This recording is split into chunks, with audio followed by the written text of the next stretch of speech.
Hello my dear student, welcome to our YouTube channel Sandeep institute centre में आप लोग का स्वागत है। वेलकम है। आज से फिर से आपको आज हम व्याकरण वाले चैप्टर लाए हैं। व्याकरण में आज हम पढ़ने वाले हैं समास। समास को आपने हमेशा देखते हो कि क्लास 10th में और 12th में अगर ये क्वेश्चन हमेशा हिंदी का पूछता है, हमेशा, आज नहीं पहले से कि हमेशा ये सब क्वेश्चन जो है ना 10th का या 12th का क्वेश्चन आते हैं। जैसे कि आप लोग का व्याकरण सभी हमारा चल रहा है, तो आज के वीडियो में हम जो बताने वाले आपको समास के बारे में बताने वाले हैं। इससे पहले जो बच्चे हमारे साथ आज नए हैं वो प्लीज़ हमारे चैनल को सब्सक्राइब कर लीजिएगा और जितना ज़्यादा हो सकता है शेयर कीजिएगा, लाइक कीजिएगा, कमेंट कीजिएगा आप लोग, ठीक है। तो आइए हम देखते हैं आज समाज के बारे में। और जैसे कि आप लोग का साइंस का ऑब्जेक्टिव वगैरह भी रेडी हो चुका है, ऑब्जेक्टिव मिल रहा है, केमिस्ट्री का तो आप लोग को ऑलरेडी मिल रहा है, बाकी चीज़ों का भी आप लोग को जल्दी मिलेगा। तो आज हम जानेंगे समास, ज़्यादा टाइम न लेते हुए समास क्या है। सबसे पहला पॉइंट हमारा है समास। तो समास आपने संधि विच्छेद और समास सुना होगा, इसके हम डिफरेंस भी बताएंगे कि डिफिनेशन दोनों का क्या क्या है, डिफरेंस दोनों में क्या है। समास जो विग्रह है, संधि में क्या होता है जिससे तोड़ते हम, जैसे संधि दो वर्ड है तो रामेश्वर, तो राम जो ईश्वर, इस तरह से रामेश्वर हो गया, तो इस तरह से हम तोड़ते हैं। समास में क्या होता है विग्रह, संक्षेप। समास आप नॉर्मली ऐसे समझो, किसी बड़े वर्ड का, किसी दो अक्षर से, दो शब्द से ज्यादा जो वर्ड हो उसको संक्षेप में लिखना। आप ऐसे को किसी वर्ड को संक्षेप में लिखना समास कराता है। संक्षेप में किसी वर्ड को संक्षेप में लिखना। संक्षेप मतलब कैसे, जैसे इस तरह का ना हो कि मतलब कुछ भी वर्ड हम लिख दिए, व्याकरण के अनुसार हो। जैसे संक्षेप में लिखने का मतलब क्या हो गया, राजपुत्र, राजपुत्र। अब इसका ये जो हमारा क्या समास है, इसको हम क्या लिख सकते हैं, राजा का पुत्र, राजा का पुत्र, राजा का पुत्र। इसी को हम क्या लिख सकते हैं, संक्षेप में क्या लिखेंगे, राजपुत्र, राजपुत्र। दशरथ पुत्र, दशरथ का पुत्र। इस तरह से हम शॉर्ट में क्या हो गया, ये हमारा जो हो गया समास हो गया, हमारा क्या हो गया, समास हो गया। तो हम डिफिनेशन अगर लिखने का आएगा तो क्या लिखेंगे, दो या दो से अधिक, दो या दो से अधिक शब्दों के मेल से, दो या दो से अधिक, ये हो गया दो या दो से अधिक जो शब्द से बना हुआ हो, जो दो या दो से अधिक वर्ड हो उसके मिलने से जो संक्षेप में बनता है वो ये हमारा समास कहलाता है। तो हम क्या लिखेंगे, दो या दो से अधिक शब्दों के मेल से बने गए नए शब्द का समास कहते हैं। नए शब्द को, जो नए शब्द बन रहा है उसको हम क्या कहते हैं, समास कहते हैं। अब नॉर्मली आप याद रखिए, दो या दो से अधिक शब्दों के मेल से बने नए शब्द को हम समास कहते हैं। क्या कहते हैं, समास कहते हैं। अब ये पूछता है कि समास के कितने भेद होते हैं। तो पहले जो था समास का चार भेद था, पहले क्या था, चार भेद था। अब व्याकरण के जो हैं, व्याकरण चार जो भी हैं, अब वो क्या करते हैं, वो छह भेद है। अब जो बोलते हैं तो छह भेद है। तो छह भेद कौन सा है, अगर आपको क्वेश्चन में पूछे तो आप ये लिखेगा, चार भेद ना लिख के आप छह भेद लिखेगा, क्योंकि अब जो हमारा है वो छह भेद पढ़ना होता है। तो हमें अगर पूछे कि व्याकरण के कितने भेद हैं तो हम क्या लिखेंगे, छह भेद है। अब छह भेद कौन कौन से, तो आइए देखते हैं। पहला जो हमारा है अव्ययीभाव समास, दूसरा तत्पुरुष समास। पहला हमारा अव्ययीभाव समास, दूसरा हमारा तत्पुरुष समास, और तीसरा कर्मधारय समास। तीसरा हमारा क्या है, कर्मधारय समास, ठीक है। चौथा द्वंद्व समास, चौथा हमारा है द्वंद्व समास। पांचवा हमारा है द्विगु समास, और छठा है बहुब्रीहि समास। छठा क्या हमारा, बहुब्रीहि समास। पहले इसके चार भेद ही थे। चार भेद कौन कौन थे, अव्ययीभाव था, तत्पुरुष था, और बहुब्रीहि था, और कर्मधारय था। सिर्फ चार समास था। तत्पुरुष से द्वंद्व द्विगु बना और कर्मधारय बना, ठीक है। तो हम ध्यान रखेंगे क्या, समास के छह भेद हैं, अव्ययीभाव समास, तत्पुरुष समास, कर्मधारय समास, द्वंद्व समास, द्विगु समास और बहुब्रीहि समास। ये हमारे समास के जो है छह भेद है। समास का डिफिनेशन क्या है, दो या दो से अधिक शब्दों के मेल से बने नए शब्द को हम समास कहते हैं। समास हो गया कि किसी वर्ड को संक्षेप में लिखना भाई समास कराता है।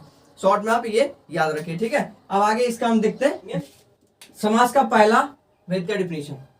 पहला हमारा क्या है, अव्ययीभाव समास, अव्ययीभाव समास। अब ये जानेंगे अव्ययीभाव समास क्या है, ठीक है। तो अव्ययीभाव समास, जिन शब्दों के प्रारंभ में उपसर्ग लगाओ, पॉइंट नोट कीजिएगा, जिन शब्दों के प्रारंभ में उपसर्ग लगा हो, क्या उपसर्ग लगा हो, अव्ययीभाव समास कहलाता है। क्या कहलाता है, अव्ययीभाव समास कहलाता है।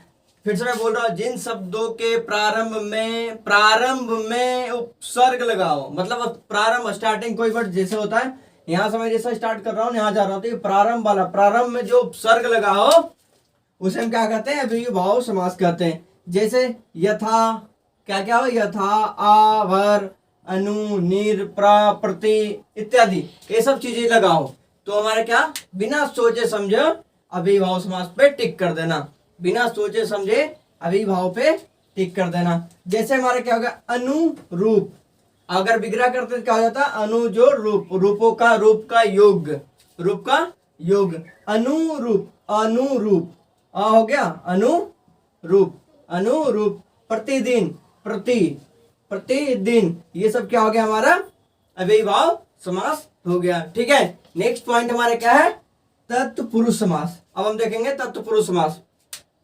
तत्पुरुष समास, समास के विग्रह करने पर, समास का जब हम विग्रह करेंगे, समास के विग्रह करने पर कारक, कारक के चिन्ह का लोप हो जाता हो। कारक के चिन्ह, कारक के चिन्ह कौन सा है, कर्ता ने कर्म को करण से ऐसे करके जो हमारा था वो आपको याद रखना पड़ेगा। हम इसके पहले वाले वीडियो में कारक वाले में देखना, आपको हमने लिख दिया है। ठीक है, तो इस चीज को आप ध्यान रखिएगा कि समास के विग्रह करने पर कारक के चिन्ह का लोप हो जाता हो। कारक के चिन्ह का क्या हो जाए, जब हम विग्रह करेंगे, जब उसको हम तोड़ेंगे, विग्रह करेंगे, जिसे करते हैं ना, अनु जो रूप, इसका रूपों का योग्य, रूपों का योग्य, इस तरह से प्रत्येक दिन, इस तरह से विग्रह जब हम करते हैं तो उसमें क्या हो, कारक के चिन्ह का लोप हो जाता हो, उसे हम तत्पुरुष समास कहते हैं। उसे हम क्या कहते हैं, तत्पुरुष समास कहते हैं। जहां कारक के चिन्ह का लोप हो, बिना सोचे समझे क्या मारना है, तत्पुरुष समास मारना है। ठीक है, जैसे हो गया का, की, के लिए कारक का चिन्ह याद रखिएगा। ठीक है, इत्यादि। जैसे यश को प्राप्त करने वाला, यश को प्राप्त करने वाले, को चिन्ह देखो इसमें, यश प्राप्त, इसमें का चिन्ह कहीं आ रहा है, को, इसका जब विग्रह करेंगे, यश को प्राप्त करने वाला, यज्ञ का शाला, इस तरह से, तो यज्ञ शाला, तो बिना सोचे समझे क्या मारना है, हमें तत्पुरुष समास मारना है। नेक्स्ट हमारा है कर्मधारय समास। देखते हैं हम, कर्म देखेंगे, अब हम इसमें देखेंगे कर्मधारय समास। अभी हमने दो देख लिया, तीसरा नंबर देखेंगे कर्मधारय समास। तो कर्मधारय समास है, जिस समास में प्रथम पद दूसरे पद की विशेषता बताता हो। जिस समास में, ध्यान रखिएगा, जिस समास में प्रथम पद दूसरे पद की विशेषता बताता हो, जैसा पहला पद दूसरे पद की विशेषता बता रहा हो, ये विशेषता बताता हो, वो क्या कहलाता है, हमारा कर्मधारय समास कहलाता है। फिर से एक बार मैं रिपीट कर रहा हूं, जिस समास में प्रथम पद दूसरे पद की विशेषता बताता हो, कर्मधारय समास कहलाता है। क्या कहलाता है, कर्मधारय समास कहलाता है। वो क्या कहलाता है, कर्मधारय समास कहलाता है। जैसे कैसे हो गया, चरण कमल, चरण कमल मतलब कमल के समान जो है चरण है।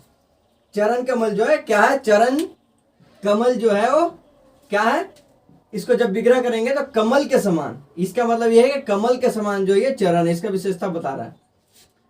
फिर ऐसा ही कमल नयन, कमल के समान नयन, नयन जो है कमल के समान है, कमल नयन, कमल नयन।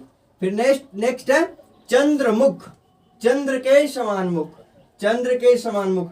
एक चीज ध्यान रखना, सीधा अगर किसी वर्ड पहला पद जो है दूसरे पद की अगर विशेषता बता रहा हूं, ध्यान से रखना, जब पहला पद दूसरे पद की विशेषता बता रहा हूं, विग्रह करने पर जैसे विग्रह करोगे विशेषता बता रहा है, तो हमारा क्या कहलाएगा, कर्मधारय समास कहलाएगा। आंख मूंद के टिक मार देना, कर्मधारय समास। क्या करना है, कर्मधारय समास, आंख मूंद के टिक मार देना। ठीक है, नेक्स्ट 4 नंबर है द्वंद्व समास।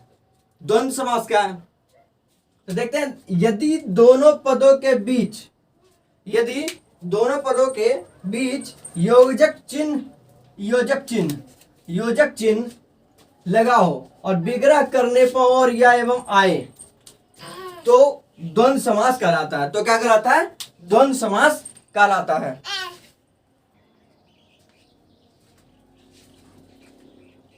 नेक्स्ट पॉइंट क्या है, द्वंद्व समास।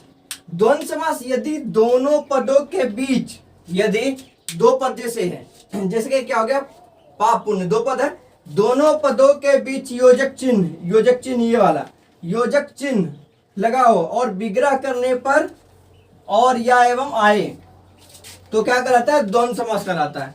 तो हमारा क्या कहलाता है? द्वंद्व समास कहलाता है। ठीक है, जैसे इसका एग्जांपल हो गया पाप और पुण्य, इसको लिख सकता है पाप और पुण्य। योजक चिन्ह लगा हुआ, सीधा ध्यान है, योजक चिन्ह लगा हुआ क्या हो गया? ये हमारा द्वंद्व समास हो जाएगा, पाप और पुण्य। इसको हम ऐसा लिख सकते हैं, पाप और पुण्य।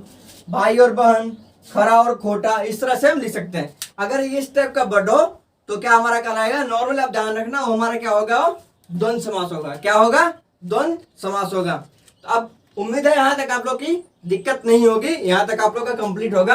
अब बच गए इसमें 2 पॉइंट और, अब वो हम देखेंगे। ठीक है, बहुब्रीहि बच गया और द्विगु समास बच गया। हम देखेंगे क्या? द्विगु समास। द्विगु समास, द्विगु समास है जिस समास में प्रथम पद संख्यावाचक हो, जिस समास में प्रथम पद जो संख्यावाचक हो या समूह का पता चले, जिसे लगे कि समूह मतलब बहुत सारा क्या पता चले, उसे हम क्या कहते हैं? द्विगु समास कहते हैं। उसे हम क्या कहते हैं? द्विगु समास। जैसे ही पता चले कि जिस समास में प्रथम पद संख्यावाचक या समूह का पता चल रहा हो, उसे क्या मारना है? द्विगु समास मारना है। आंख मूंद करके उसे द्विगु समास मारना है। जैसे दोपहर मतलब एक से ज्यादा हो रहा है, दोपहर का समय या समूह। तिरंगा, 3 रंगों का समूह मतलब बढ़ रहा है समूह, जा रहा है। पंचवटी मतलब 5 बटों का। ठीक है, तो इस तरह से ये हमारा हो जाएगा द्विगु समास। द्विगु समास में सीधा ध्यान रखना है, जहां समूह आए आंख मूंद करके क्या मारना? द्विगु समास मारना। ठीक है, नेक्स्ट है बहुब्रीहि समास। बहुब्रीहि समास को क्या कहते हैं? यथा सर्वा कहते हैं। मतलब कि आप ना कुछ समझ में आ रहा तो बहुब्रीहि मार दो। ये ना आंख मूंद का मारे देना, मतलब ऐसा होता है। इसमें क्या होता है? जिस समास में कोई भी पद प्रधान नहीं होता है, जिस समास में कोई पद प्रधान नहीं होता है, अर्थात दोनों पद मिलकर किसी तीसरे पद का संकेत करता है, किसी तीसरे पद की ओर संकेत करता हो, क्या कहलाता है? बहुब्रीहि समास कहलाता है। एक चीज पे आप ध्यान रखिएगा, ज्यादातर जो भगवान के नाम आते हैं, लंबोदर हो गया, घनश्याम हो गया, ये सब जो नाम जो ज्यादातर आते हैं वो बहुब्रीहि समास के अंदर आते हैं। जितना ज्यादातर आप नोट में से बना लीजिएगा तो आप लिख लीजिएगा यहीं पे कि भगवान के ज्यादातर जो नाम आ रहे हैं वो हमारे क्या होगा? बहुब्रीहि समास में ही आएगा। ठीक है, और एक चीज और देख लीजिएगा, एक ऐसे भी आता है 1 जोड़ 31, 1 जोड़ 30, इस टाइप से। इस टाइप का अगर आ जाए ना 30, 31, 51, इस टाइप से अगर आ जाए 1 जोड़ 51, इस टाइप से अगर आ जाए तो उसे भी आप क्या कीजिएगा? बहुब्रीहि समास ही मारिएगा। एक चीज देख लीजिएगा, अगर उसमें द्विगु समास का ऑप्शन नहीं आ रहा हो, अगर उसमें द्विगु समास आ रहा है तो द्विगु समास मारिए। एक चीज मैं बता रहा हूँ, अगर द्विगु समास का ऑप्शन आ रहा है तो द्विगु मारिए। अगर द्विगु समास नहीं है तो क्या मारना है? बहुब्रीहि मारना है। फिर क्या मारना है? बहुब्रीहि ही मारना है। ठीक है, तो इसमें हमने आज तक के वीडियो में जो देखा, समास का 6 भेद देखा। समास पहचानने के लिए मैंने बताया कि अगर कोई आ जाए तो हम कैसे पहचानेंगे, कितना ये कैसे ये करना है, क्या करना है, सब मैंने आपको बताया। कुछ पॉइंट भी मैंने बताया आपको। तो इस वीडियो में फिलहाल इतना ही रहने देते हैं। ठीक है, समास आप लोग का जो हो सकता था मैंने दे दिया आप लोग को। बाकी और डीपली चाहिए तो फिर आगे मिलेगा आपको। आप लोग की परीक्षा की दृष्टि से इस हिसाब से इतना अगर आप पढ़ लोगे तो 100% इससे क्वेश्चन आएंगे और 100% आपको हेल्प मिलेगा, इतना मेरा उम्मीद है। तो आज के लिए फिलहाल रहने देते हैं। ठीक है, बाकी देखिए नेक्स्ट वीडियो में। Thank you.